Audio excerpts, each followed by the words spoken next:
homesteading to prepping to common horse sense, we are College Hill Farm. Welcome back to College Hill Farm. Well, it's time to harvest our corn. I think it's ripe enough.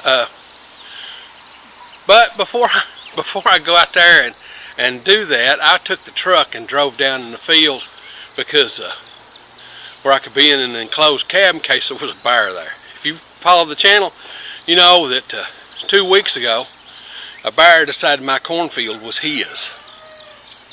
So I don't know how much corn I'm going to get, but we're going to go down and harvest whatever there is, and you can come along for the ride. Okay, here we are in our cornfield. We're going to harvest some of our corn. Now, I don't know how it went. Back here behind me, there's a lot of down corn that the bear pushed down, even before the corn was ripe. I think we've got some ripe corn. What you want to look for, try this one. What you want to look for is this silk starts to darken up, okay, and you feel the corn and it feels nice and full. You can feel the corn kernels and they feel solid in there. This isn't all loosey-goosey. So I'm going to strip this back and have a look. Now, we don't spray, so you're going to have that. But what I was concerned about was in this double row thing, whether or not the corn would fill out all of our rows on it. And that corn right there doesn't have many skips at all. So I'm pleased with that. I think I'm going to find that as a thing down this whole row, so it looks like my experiment's double row corn planting might be the way to go, because it was a whole lot easier to tend. Now I'm going to pull this back up on here.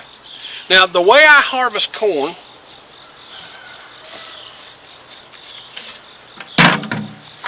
is I take a 5-gallon bucket and I go down through here and I stuff my corn in this 5-gallon bucket and then come back and dump it into my tractor bucket.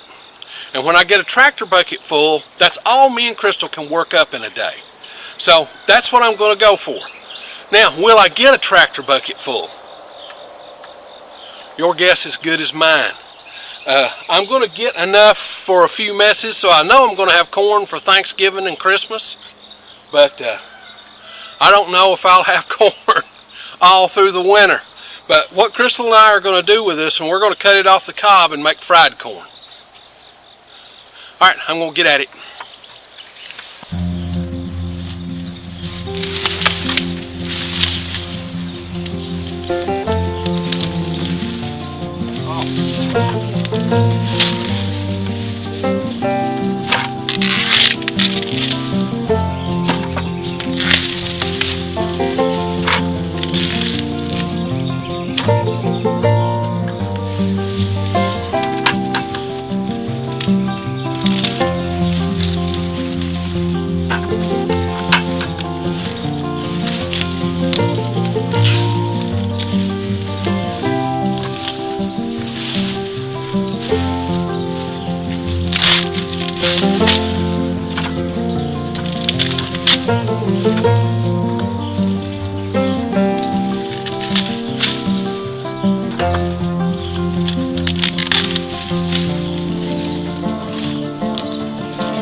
First 5-gallon bucket.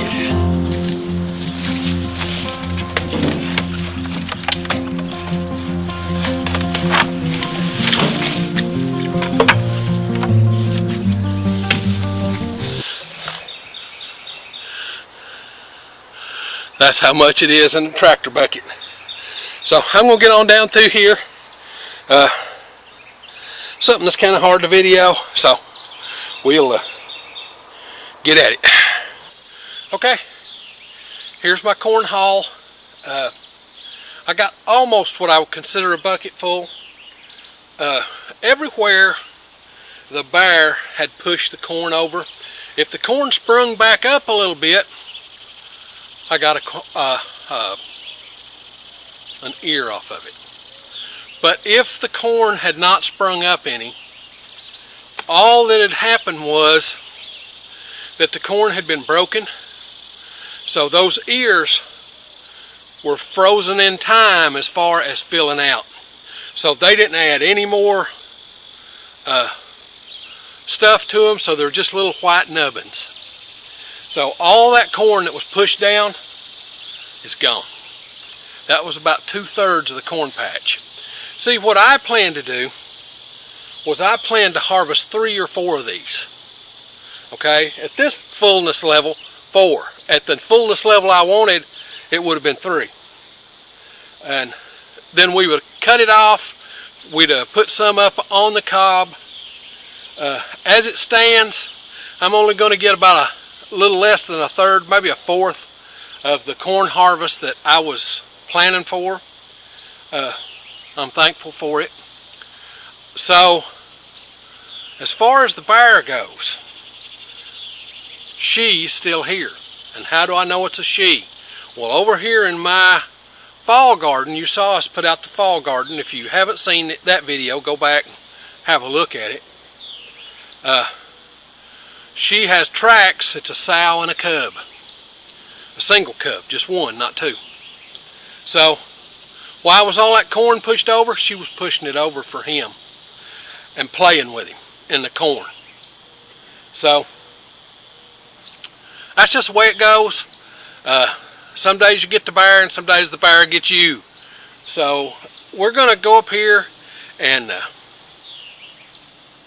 I'm going to shuck this, cut it off the cob and fry it. Probably not going to video that. You can go back and look at one of our other videos about how to fry corn. Okay, I'm going to shuck this corn, but what I want to show you is that if you find organic corn that's not had pesticides sprayed on it, this is what you're going to get.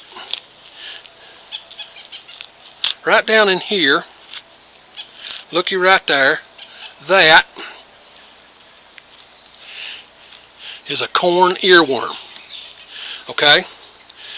If you don't spray corn, it has those.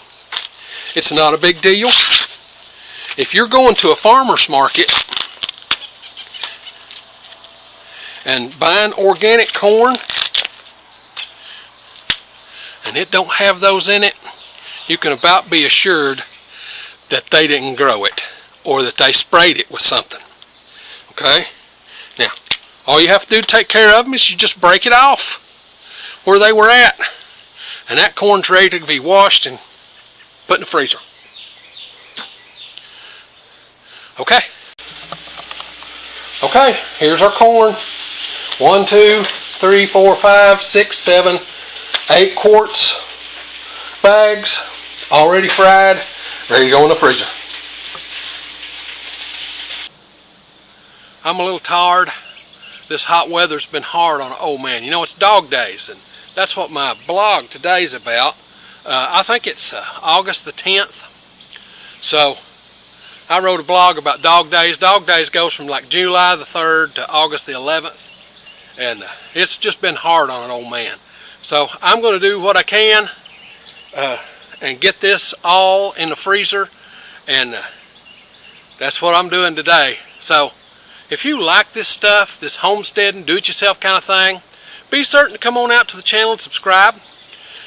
If you hit the little bell when you come to the channel, it'll notify you when we upload a video. We upload every Sunday. Now, with that being said, it's time for me to get on to the next thing and put some corn in the freezer.